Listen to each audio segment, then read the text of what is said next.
저번 시간에 이어서 인적공제 볼게요. 어제 한 문제 풀어봤는데 다른 회차도 보면서 일단 인적공제 문제 유형을 좀 파악을 해보겠습니다. 어제 봤던 게 3페이지의 115회 부분이었죠. 한 개로는 좀 부족하니까 다른 회차에 있는 인적공제도 먼저 쭉 훑어볼게요.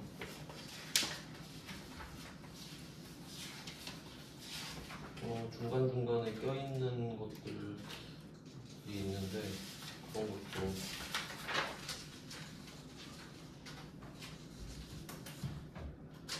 한번 보면 되겠네요. 문제가 요새는 종합형으로 나와서 그럼 4페이지에 있는 문제부터 좀 보겠습니다.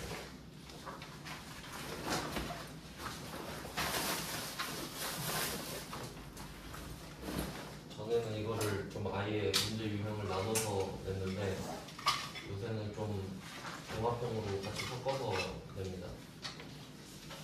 그러면 4페이지에 1번 있죠? 가족사항 이 부분이 인적공제니까 이걸 먼저 좀 볼게요.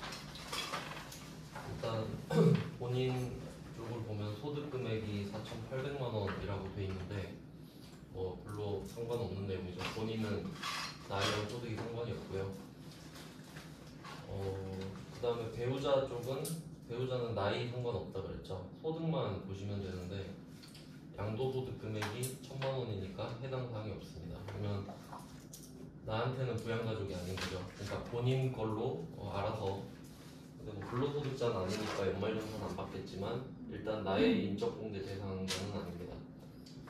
100만 원이 넘어가니까 그런 거죠. 100만 원 이하까지만 됐습니다.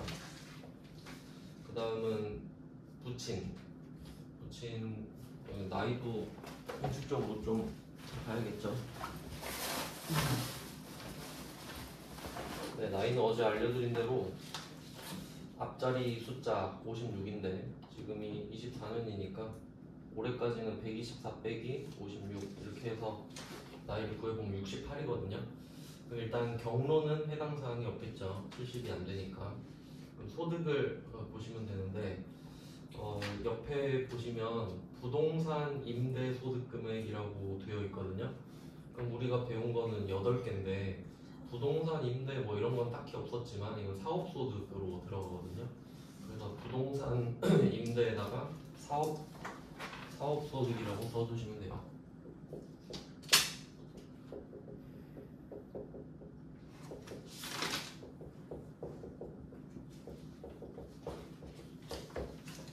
그러니까 좀 한 요 정도만 살짝씩 건드리는 수준인데요. 그리고 그 옆에 보면 총 수입 금액 있죠. 이게 그 소득의 개념이 되고 그 밑에 보시면 필요 경비 있죠. 제가 어제 사업소득은 대표적으로 말씀을 드렸는데 필요 경비를 인정해 준다. 그래서 이 두 개를 빼면 그 밑에는 금액이 없지만 왼쪽에 90만 원이 사업 소득 금액이죠. 그럼 결과적으로 사업 소득 금액이 100만 원 이하가 되니까 대상이 되는 겁니다. 이런 식으로 좀 기본 개념 정도만 물어보게 됐어요. 그 다음에 이제 아들로 가면은 아들은 뭐 20세 이하가 되겠죠. 지금 24년이니까 초등학생 소득은 언급하지 않았으니까 없다고 보시면 되겠고 그 다음은 딸도 20세 이하 그리고 취학 전 아동은 이게 초등학교 입학 전을 말하거든요. 취학 전. 근데 요거는 그 지금 인적 공제할 때는 상관이 없고요. 그 이따가 할 물적 공제할 때 필요합니다. 그냥 뭐 어쨌든 20세 이하니까 인적 공제 사항으로는 상관이 없습니다. 일단 인적 공제를 쭉 볼게요. 이번 회차는 뭐 간단하게 나왔고 그 다음은 또 뒤쪽으로 넘어가 보시면 2페이지 있죠. 섞여서 나오니까 이렇게 찾아서 좀 봐야 돼요.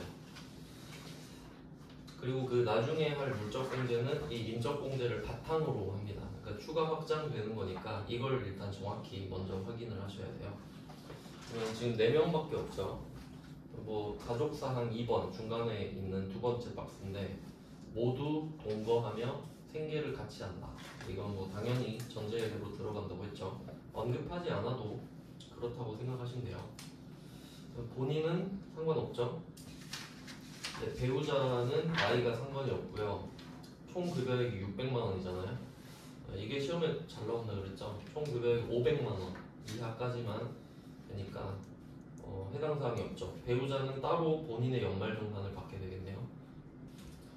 그 다음에 뭐 자녀 같은 경우는 나이, 소득 다 충족하고요. 부친 같은 경우는 58년생인데 나이 계산하면 66세거든요. 그럼 나이, 소득 다 됩니다. 간단하죠? 그러니까 왜 이렇게 인적공제가 간단하게 나오냐면 지금 2회차는 결국 밑에 물적공제를 물어보고 싶은 거기 때문에 인적공제는 아주 간단하게 준 거예요. 그리고 또 넘어가 보겠습니다. 8페이지죠. 8페이지의 세 번째 칸에 가족사항이라고 나와 있습니다.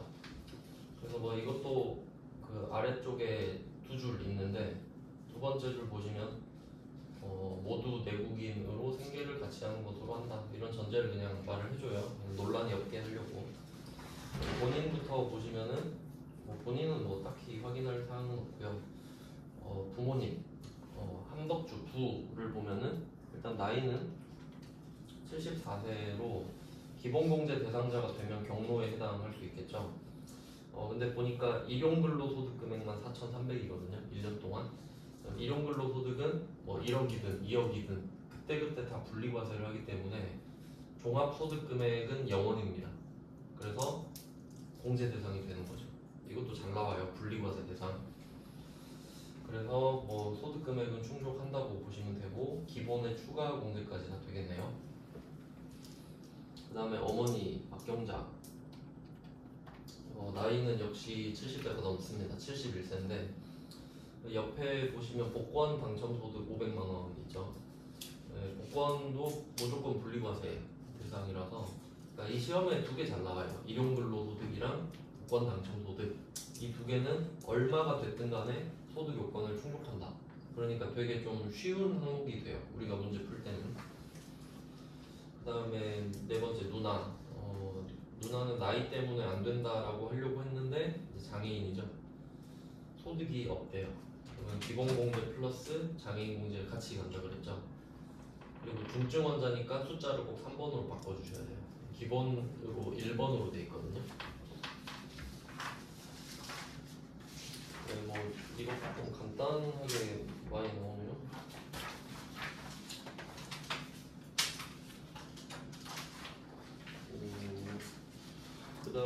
다음 주제는 또 다음 페이지에 또 있죠. 쭉 훑어볼게요. 간단하니까 시간이 별로 안 걸리거든요. 그 다음 10페이지죠.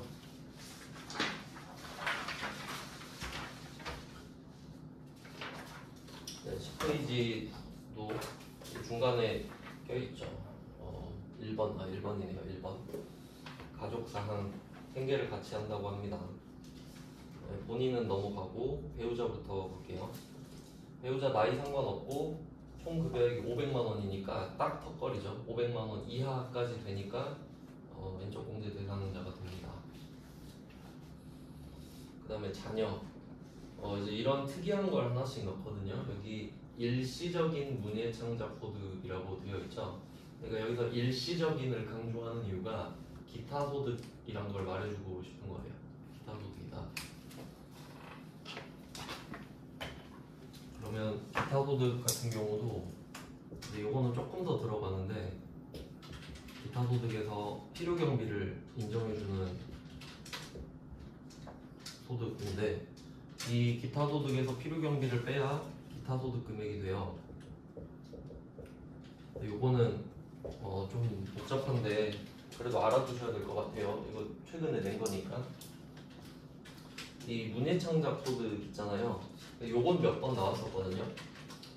그러면 내가 이걸 뭐 기고를 하거나 신문 같은 데다가 칼럼 쓰고 돈 한 번 받은 거란 말이에요. 그럼 이거 하는데 솔직히 그 경비가 얼마나 들겠어요? 뭐 볼펜, 원고지 이런 걸 텐데 근데 실질적으로 그렇게 따지는 게 아니라 인정을 해줘요. 그러니까 네가 50을 벌었는데 그 50을 벌기 위해 그간 노력한 걸 인정해 줄 테니까 60%를 필요 경비로 인정해 주겠다. 그런 내용이거든요.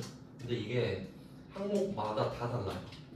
근데 이 문예 창작은 몇 번 나왔었는데 얘는 60%를 인정해 주거든요. 그러니까 엄밀히 따지면 지금 기타 소득이 50인데 필요 경비는 정확히 따지면 이거예요. 맥스 더 큰 걸로 가가지고 60%면 30만 원이죠. 이 60%랑 실제 필요 경비 있죠.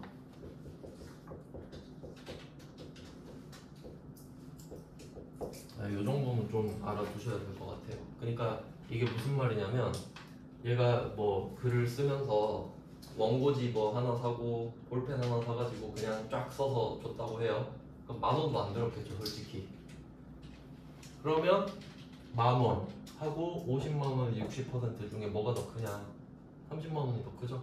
그럼 그걸로 인정해 줄게 이 말이고, 이거 사실 엄청난 노력이 있었다, 40만 원 썼다 그러면 40만 원이 더 크니까 그걸로 인정해 주겠다, 그런 내용이에요. 왜냐면 더 많이 썼을 수도 있잖아요.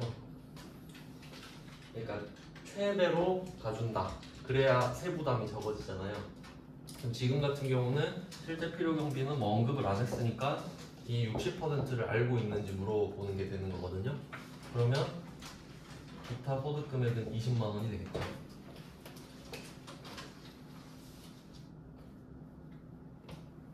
뭐 이런 내용이 있어요.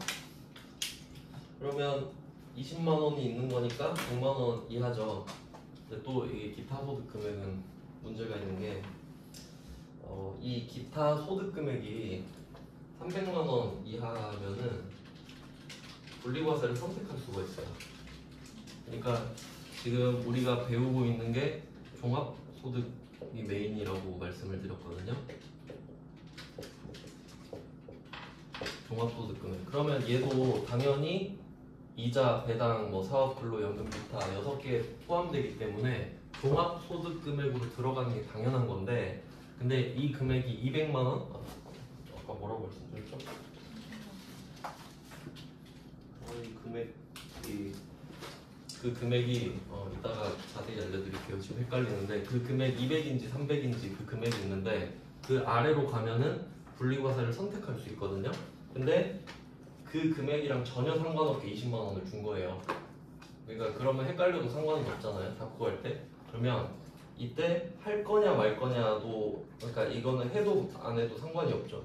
그러니까 내가 분리과세를 선택한다 해볼게요.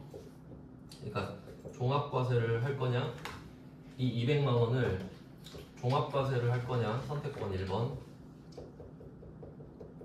종합과세를 할래? 아니면 분리과세를 할래?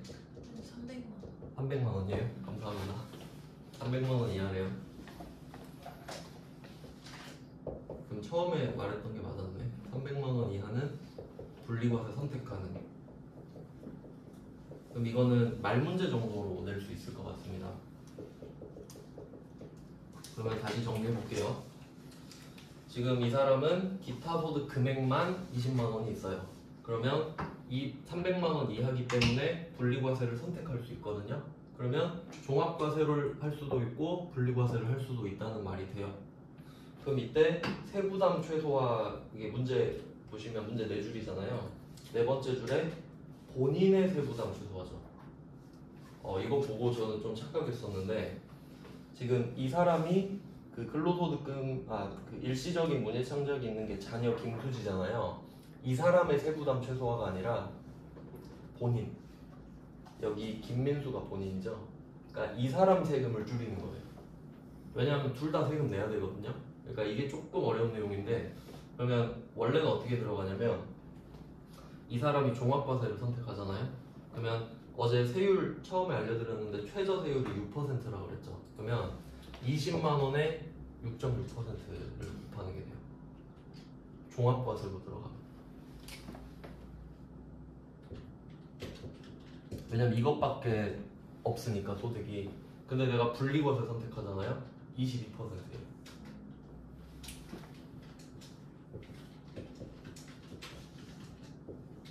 어제 복권 이야기 나왔었는데 3억까지는 22%고 넘어가면 33%거든요. 기타 소득은 20%가 기본이라 그래요.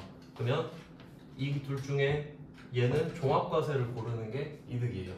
그러니까 근데 얘는 김수지 기준입니다. 근데 김수지 이야기는 안 하고 있죠. 그럼 김수지는 자기 입장에서는 종합과세를 고르는 게 이득이거든요. 그러면 종합과세를 골랐다 하면 이 사람은 기타소득금액, 종합소득금액이 20만 원 있는 거죠. 100만 원 이하니까 김민수 본인 입장에서는 얘가 공제 대상이 돼요. 종합과세를 고르면. 근데 만약에 분리과세 고르면 세금 더 내는데 분리과세를 골랐다? 그러면 이 김수지의 소득은 빵원이 되는 거예요. 분리과세가 되는 거니까. 근데 어차피 빵원이어도 인적공제 대상이 되죠. 그러니까 뭘 고르든지 상관없게끔 문제를 낸 겁니다. 그냥. 취지 아시겠어요? 그러니까 이론이 너무 복잡하다 보니까 200인지 300인지도 몰라도 되고 뭘 골랐는지도 상관없고 그냥 20만 원 금액을 아주 적게 한 거예요. 네, 그렇게 됩니다. 그리고 뭐 낼 것 같지는 않지만 참고로 또 말씀드리면 이렇게 빼서 기타 소득 금액이 5만 원 이하가 되잖아요. 그냥 없는 걸로 쳐버려요. 너무 적으니까. 그것까지 여기서 내봤자 어차피 그 답이랑 상관이 없죠. 네, 나온 김에 좀 자세히 설명드렸어요. 이게 간간히 나오거든요. 그래서 대충 이런 거 나오면 40% 곱해서 계산하시면 돼요. 그러니까 결론이에요. 그게. 그러니까 50만 원이네. 기타 소득은 대충 뭐 40% 곱하면 된다 그랬지. 60을 빼니까. 그러면 20만 원이니까 뭐 되는 거겠지 하고 넘어가시면 돼요. 이 시험 수준에서는. 그 다음에 자녀 김지민 초등학생 소득 없고 나이 소득 다 되죠. 그 다음에 모친. 네, 모친 같은 경우는 나이가 62세예요. 나이는 되고요. 장애인 복지법상이니까 1번 장애인 유형이고요. 원천징수 대상 금융소득 금액. 이거 옛날에 많이 나왔는데 요새는 잘 안 나오나 보네요. 지금 금융소득이라고 하면 이자 배당 합친 거거든요.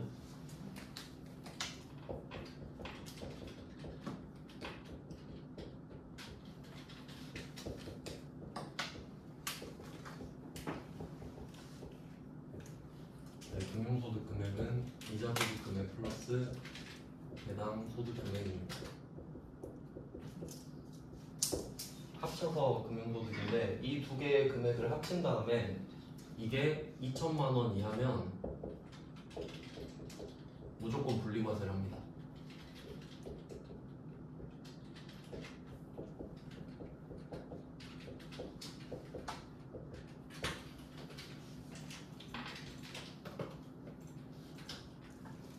원 이하는 무조건 분리과세의 대상이에요.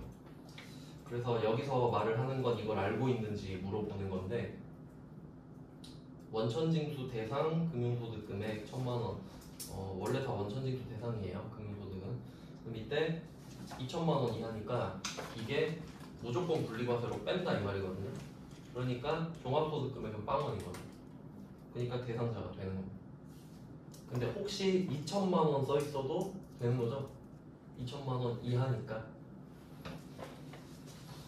네, 그 뒤로는 이제 종합과세로 빠지는데 그것까지 낼 것 같지는 않고요. 원래 좀 그 과정이 있는데 그것까지 그런 지식은 필요 없을 것 같아요.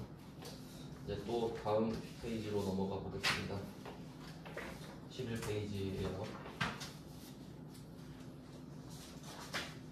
11페이지 인적공제 한 문제로 냈었는데 본인 보니까 여성이네요. 지금 이것도 확인을 안 했었네 앞에서. 이거 지금 처음 나온 것 같긴 한데 주민등록번호에 2로 시작하잖아요. 이걸 좀 표시해도 돼요. 2번 2 여성이다. 그러면 어제 배웠던 것 중에 부녀자 공제 이거 생각해야 되거든요. 부녀자 공제는 세 가지를 봐야 돼요. 첫 번째 여성, 두 번째 배우자의 여부. 근데 배우자가 있죠. 배우자도 표시해 두시고 이 두 개는 쉬운데 세 번째 거가 좀 헷갈리거든요. 세 번째 거는 종합소득금액 3천만 원 이하예요. 종합소득금액 3천만 원 이하. 근데 여기서 근로소득 금액 2,500만 원이니까 근로소득 금액밖에 없다라는 느낌인 거죠. 그러면 이게 곧 종합소득 금액이 될 테니까 3천만 원 이하에 해당합니다. 그러니까 부녀자 공제를 따로 적어두셔야 돼요. 이따 입력할 때 표시할 거거든요. 그래서 뭐 본인 왼쪽에다 부녀자 이렇게 적든지 표시를 따로 해주셔야 돼요.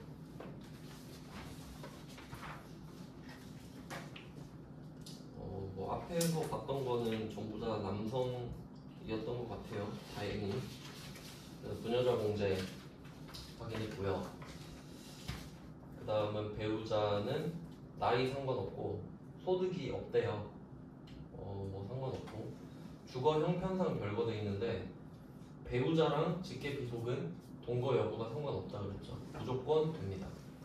상관없는 내용이고 그 다음에 본인의 아버지는 나이가 73세예요.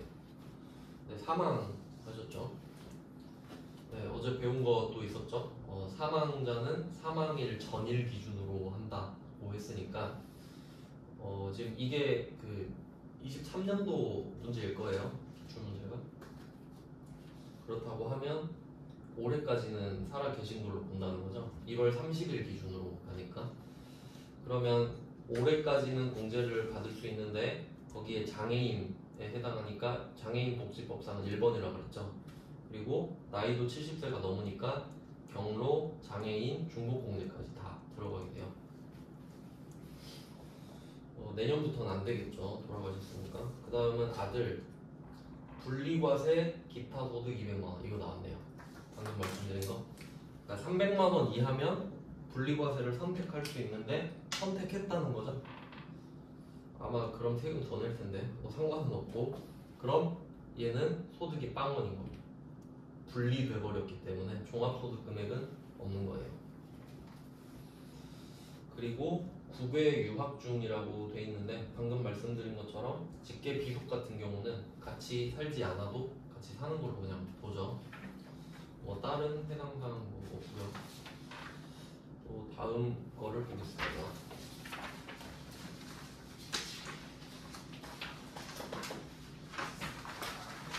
이제 14페이지죠.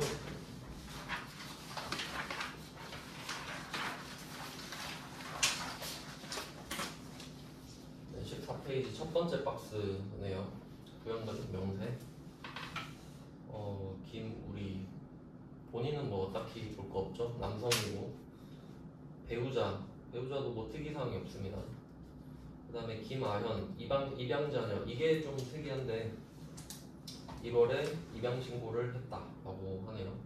그럼 이제 입양자녀도 직계비속이랑 같이 보는데 이거는 그 입력할 때 좀 포인트가 있거든요.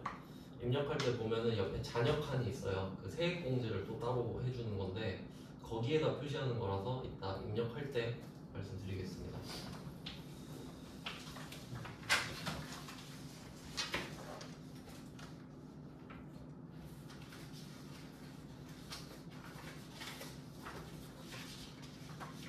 그 다음은 15페이지죠. 아까 왜 봤던 것 같은 문제가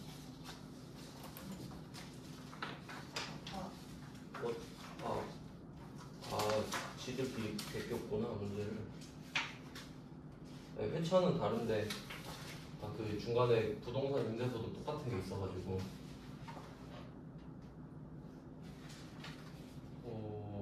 네, 회차는 분명히 다른 것 같은데 근데 똑같은 것 같아요. 저번 거랑 똑같아서 이거 15페이지는 그냥 넘어가겠습니다. 뒤쪽에서 본 거랑 똑같은 것 같거든요. 네, 16페이지 연금저축만 추가했어. 다른 게 그거밖에 없죠. 연금저축은 그 물적공제 쪽에서 같이 하면 돼서 물적공제에서 다뤄드리겠습니다. 그러면 16페이지로 가서 또 이제 물적공제 한번 볼게요.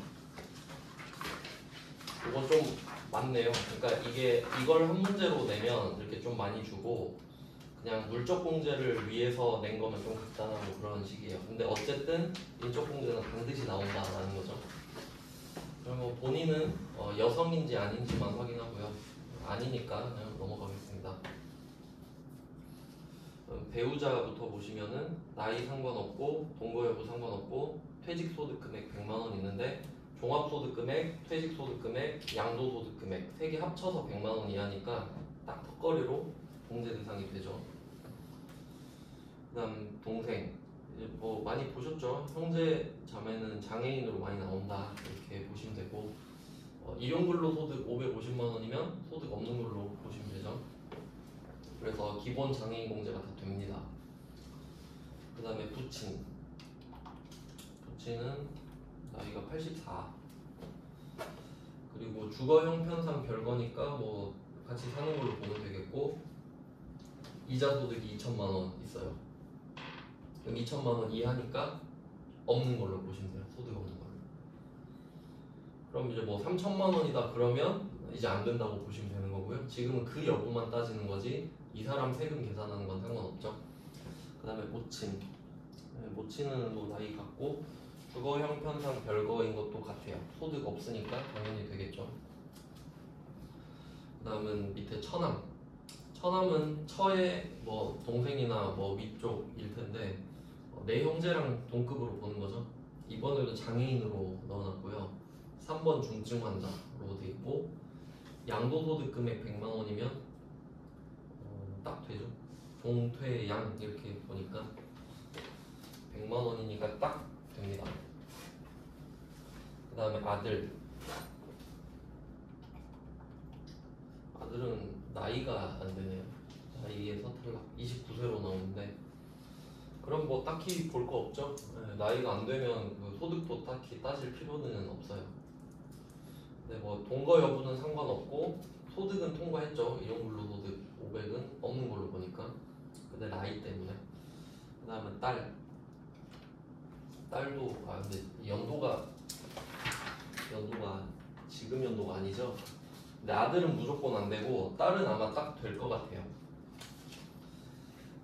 그럼 사업소득 금액 이걸 보시면 되는데 얘는 100만 원이니까 종합소득 금액에 해당이 돼서 딱 턱걸이로 역시 됩니다. 일부러 100만 원으로 다 줬네요.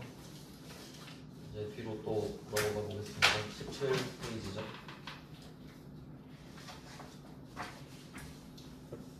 네, 17페이지의 첫 번째 박스입니다.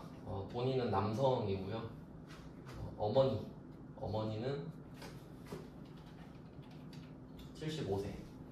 종합과세 금융소득 2,400이죠. 2,000 초과했으니까 이제 안 됩니다. 종합소득 금액 2,400이 있는 거거든요. 그리고 어제 말씀드렸던 게 그 금융소득 같은 경우는 소득이랑 소득 금액이 똑같다 그랬죠. 근데 어차피 그러니까 여기서 소득이라고만 말했잖아요. 그럼 이게 소득 금액이랑 똑같다고 해석하시면 된다라는 거예요. 그래서 어쨌든 안 된다 이거고. 그다음에 배우자 나이 상관없고 분리과세 선택 기타 소득 300만 원 딱 턱걸이죠. 근데 분리과세를 선택했다 그러죠. 그러면 빵원인 거예요. 종합소득 금액 됩니다. 뭐 자식들 아들들은 뭐 된다고 보시면 되겠고요.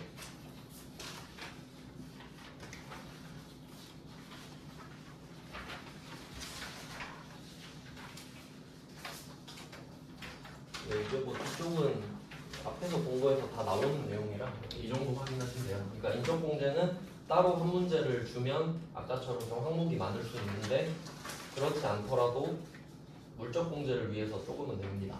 인적공제는 이 정도 보시면 되겠고요. 이제 물적공제를 볼게요.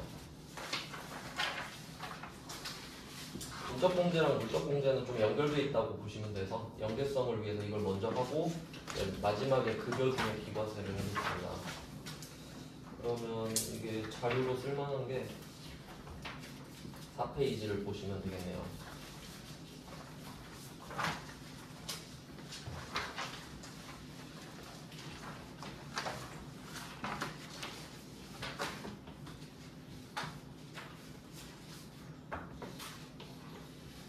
네, 4페이지 두 번째 박스를 보시면은 그 인적공제 밑에 물적공제가 있는 거예요. 그러면 총 5가지인데 하나씩 요건을 좀 적어드리겠습니다. 첫 번째가 보장성 보험료. 보장성 보험인데 이거를 지금 최근 문제인데 정의를 아예 줬거든요. 그러니까 뭐 안에 내용을 보면은 일단 가장 기본적인 거는 이 보장성 보험료 그리고 지금 이 전제 사항이 뭐냐면 물적 공제는 내가 돈을 쓴 거잖아요. 인적 공제는 이 사람들이 돈을 얼마나 벌었고 나이가 몇 살이고 그런 걸 따지는 거고 이 밑에 있는 내역은 전부 다 내 돈으로 쓴 겁니다. 내 돈으로 썼으니까 공제를 해준다는 거예요. 그럼 보장성 보험료도 내가 이 가족들을 위해 내 돈을 쓴 거죠. 그럼 이때 전제가 기본 공제 대상자만 돼요.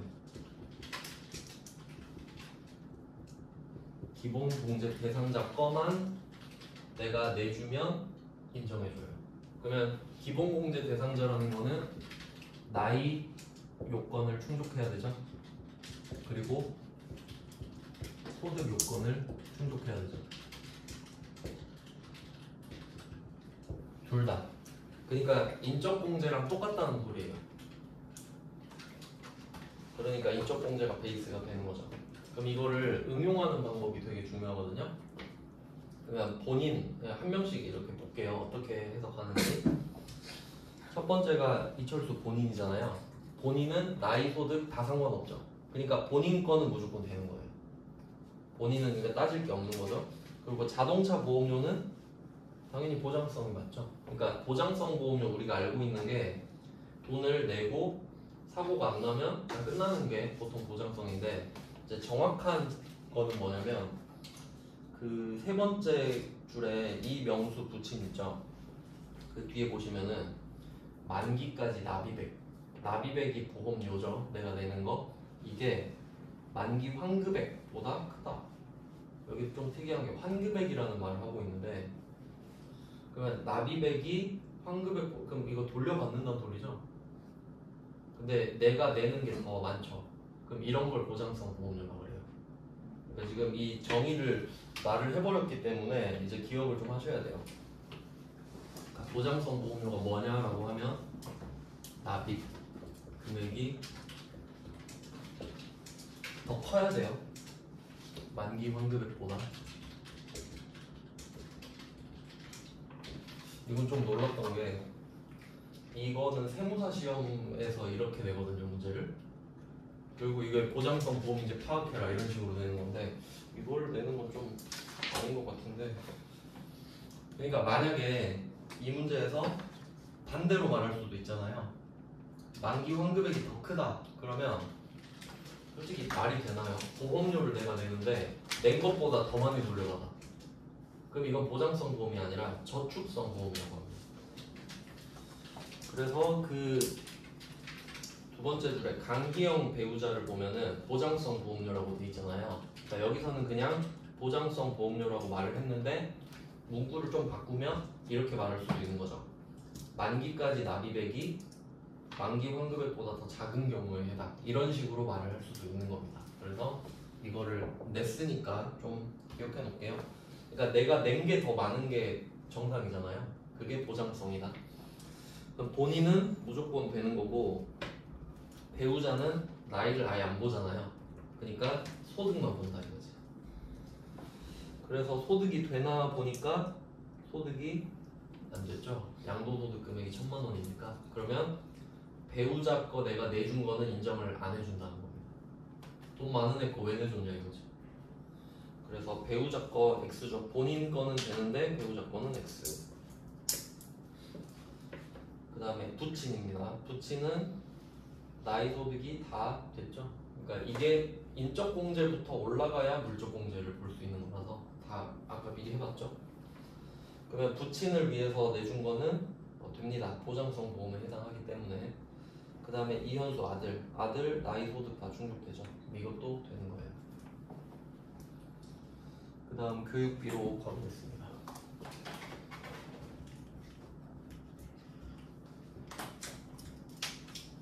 교육비는 소득 요건만 충족하면 됩니다. 소득 요건만.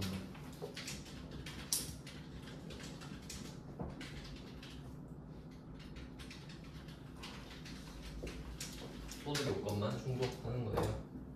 그럼 한번 예를 들어볼게요. 지금 2개 하고 있는데 그냥 제 상황으로 말씀을 드리면 우리 아빠가 근로소득자입니다 지금. 근데 우리 아빠가 저를 위해서 보장성 보험료를 들었다고 할게요. 그러니까 나를 피보험자로 하고 돈은 아빠가 내는 거예요, 계약자. 그러면 저는 나의 요건이 충족하지 않으니까 바로 안 되죠.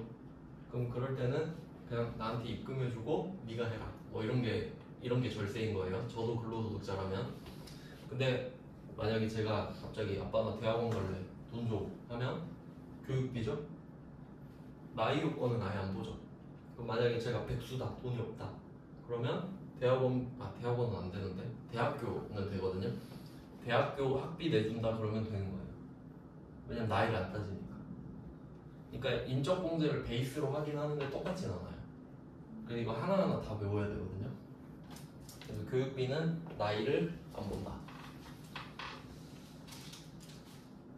소득만 보는 거죠, 소득만. 그럼 한번 따져볼게요. 본인 같은 경우는 본인은 당연히 소득 안 보죠. 그냥 된다고 보면 되고. 그리고 특이한 게 뭐냐면 대학원이라 돼 있죠. 대학원은 본인 것만 됩니다. 다른 사람은 안 돼요. 대학원은 제 생각에 좀 사치라고 보는 것 같아요. 물론 교육이긴 한데 막 전부 다 받는 교육은 아니잖아요. 그러니까 대학원은 너만 해줄게 뭐 이런 느낌. 그리고 아들입니다. 아들은 초등학생이에요. 소득이 없죠. 그러면 된다고 봐야 되는데 보니까 사립초등학교 수업료가 무려 800입니다. 1년 동안. 근데 이거는 어차피 입력할 때 나오는데 800을 쓰셔도 그 한도가 300으로 어차피 잡히거든요. 그러니까 300을 쓰셔도 800을 쓰셔도 똑같아요, 결과가. 근데 굳이 300 쓸 필요는 없겠죠. 그냥 쓰시면 되고. 그 다음에 학원비 좀 체크해 볼게요. 학원비는 교육비가 아닙니다.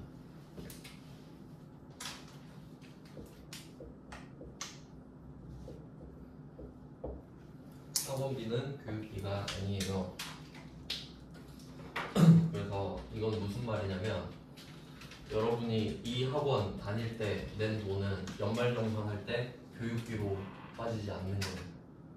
근데 만약에 학원비를 카드로 긁으셨다 그럼 교육비는 아니잖아요. 근데 카드 쓴 걸로는 인정돼요.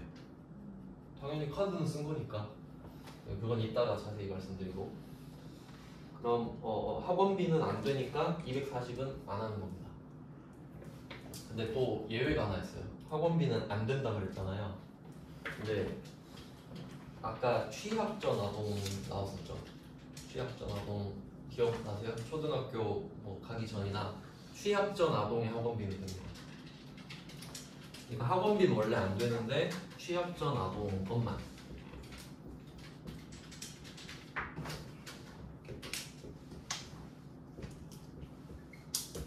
시험을 잘 냅니다.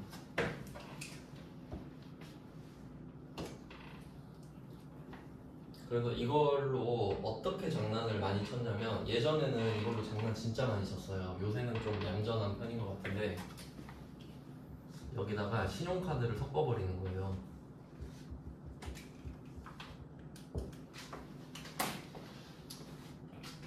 신용카드 등이라고 썼는데 그 이유가 신용카드랑 체크카드랑 현금영수증 다 포함하는 개념이라서 그렇습니다.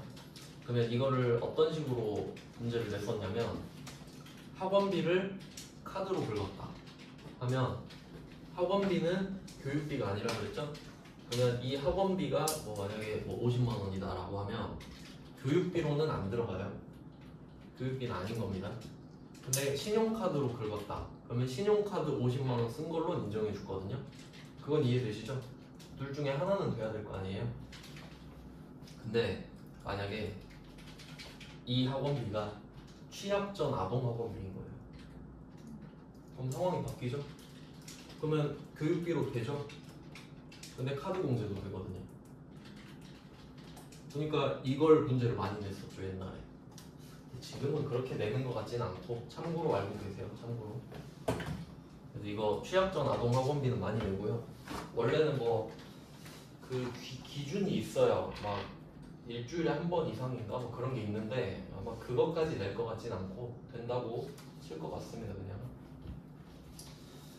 그 다음은 아들까지 봤고요. 그 다음에 딸, 유아 보육원상의 어린이집 교육비. 어린이집은 원래 돼요. 유치원, 어린이집 이런 건 되거든요. 그러니까 방금 말씀드린 거는 그 학원비 이야기 하는 거예요. 유치원, 어린이집은 그 초등학교, 중학교, 고등학교랑 동급으로 보는 겁니다. 그러니까 뭐 안 될 이유는 딱히 없죠. 근데 취약전 아동이기도 하죠. 근데 학원비가 아니니까 상관은 없다는 거예요. 어린이집은 그 취약전 아동 당연히 초등학교 가기 전이겠죠. 학원비 아니면 상관은 없습니다. 그 다음에 의료비. 의료비는 이건 좀 하기 편해요. 의료비는 다 돼요. 그냥 의료비는 요건이 없어요.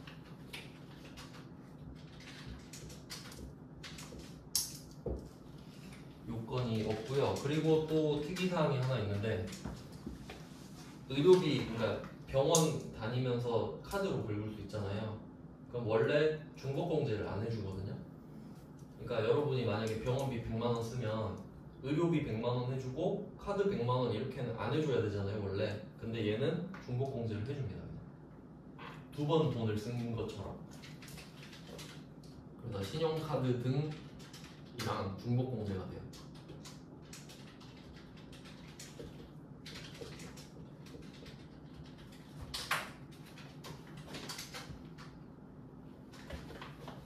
일단 나오는 대로 이렇게 말씀드릴게요. 그러면 한번 따져볼게요.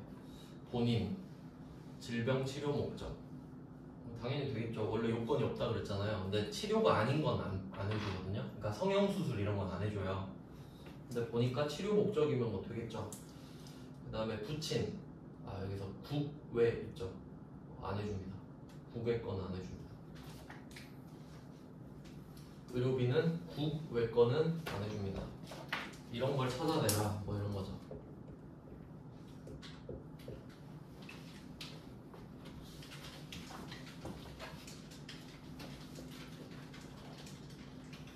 네, 그러면 뭐 아버지 거는 안 되는 거고, 그 다음에 이리스 딸, 치료 목적이니까 되겠죠.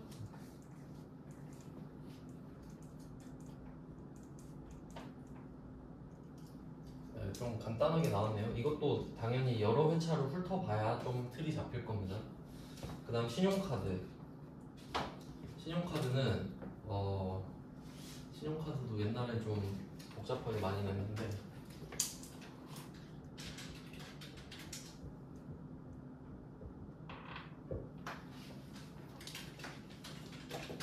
이게 명의 기준이거든요. 명의 기준. 이게 소득만 봅니다. 소득 요건만 충족하면 돼요.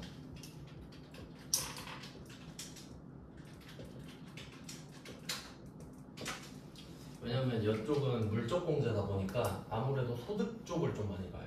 돈이 없는 사람 대신에 내줘야 인정을 해준다 그런 취지고. 그럼 이건 어떤 의미가 있냐면 지금 전부 다 본인 카드거든요. 그럼 본인은 소득 안 본다 그랬죠. 그럼 상관없는 건데 만약에 배우자가 쓴 카드 있잖아요. 배우자 명의로 된 거. 그러면 배우자는 소득 요건 충족 안 했죠. 그럼 그건 안 해준다는 소리.